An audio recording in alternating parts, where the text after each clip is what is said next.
The power, it's still out, unfortunately, in many areas hit by Monday's storm. Downed limbs and debris picked up again today for communities in Benton and Tama counties. Those areas will get state aid. Today, the American Red Cross moved its shelter to Tilford Elementary, and as of tonight, about 770 Alliant Energy customers in Tama County are in the dark. Really a great opportunity to give something back to people that are in need, and it's such a heartwarming activity to be able to give people water when they're thirsty, or some food, hot food when they're hungry and tired. It was amazing to see as I was working in Cedar Rapids for about 3.5 or 4 weeks. Every state was represented. We had thousands of Red Cross people all over the country coming here to Iowa to help us in our time of need. Well, it's just imperative that we do the same thing when other people. We have a great ethic here in the state of Iowa and this community in the Cedar Valley of helping one another. So it doesn't matter who you are. If you have a need, you could be one of the wealthiest people in the country or the poorest. We'll still give you the meal if you need it. A tornado hit Mapleton, a small little town, and the Waterloo Irv really serviced that community during that period of time, and it was really a good experience. You see the humanity of people helping people, not just Red Cross people helping, but other people.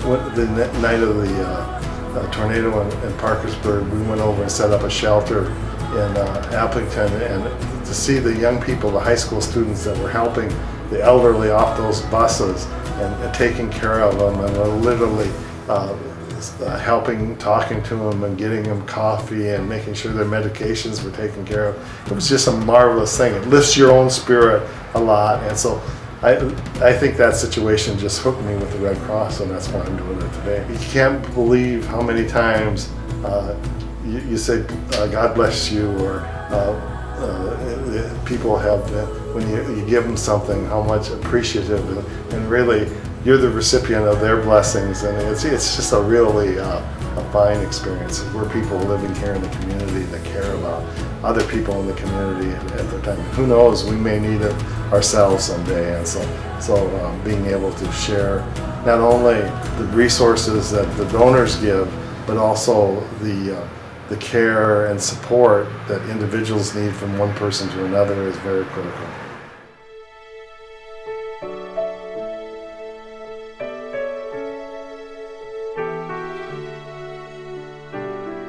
Well, actually, I've had 2 experiences with Red Cross. In the flood of '08, they were there within hours of the flood. They came in, made sure that we had everything that we needed. And then my fire in January. You know, you're going to a hotel and you have the clothes on your back. You think, what am I going to sleep in? You know? I didn't know where to go next. I didn't know what to do next. They helped me in areas that I didn't even know I needed help in. Because I didn't think about food, I didn't think about clothes. And then when they, they said, well, we're going to give you some money for food and clothes, that's when you think, oh, I guess I'm going to have to need something. We were there before the firemen even left. I mean, that was a nice thing. Once I got into the van and they explained to me, I mean, they asked me questions, they asked me what I needed. But I mean, how do you know what you need in the middle of your house burning? Do you even know you need anything? You're watching your house burn, you're not thinking about anything beyond the end of your nose, And when you see it on the news and you see somebody's house burning down and you see there's a lady out on the street and she's watching her house burn, you're not thinking about, oh, that poor lady, what is she gonna do? Where is she gonna sleep? You're thinking, oh, that poor lady, her house is burning down. That's all you're thinking about. Once I get back on my feet, I would love to volunteer for the Red Cross, and I would recommend it to anybody. Someday I'll win the lottery, and I'll donate lots of money to them.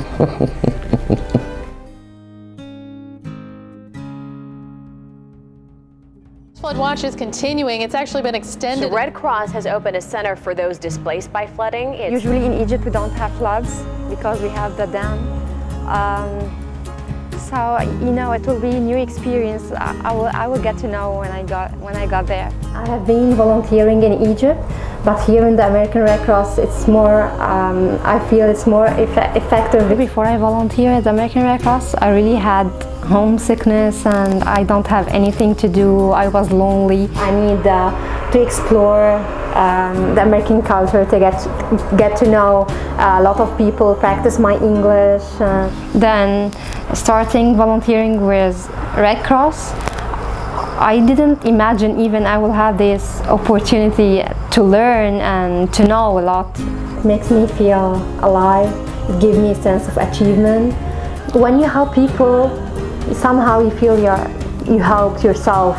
They lose everything was lost.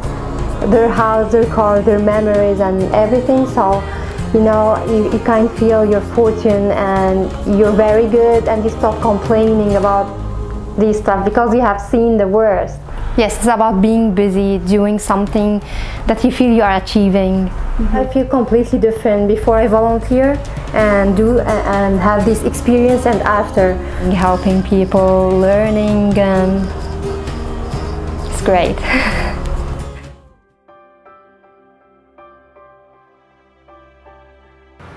The Red Cross isn't going to exist unless we have people that are willing to volunteer of their time, and that we have donors, people that really care about helping other people.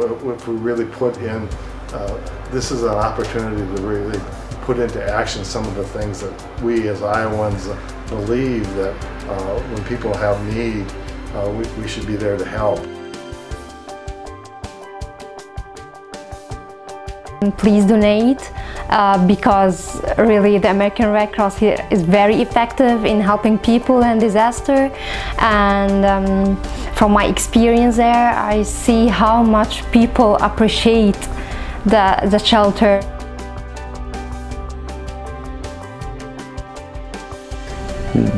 Give to the Red Cross so they can give to people in need. I mean, you can't go wrong with that. Please help us continue our life-saving work. Through a donation to the American Red Cross. Helping save the day every day.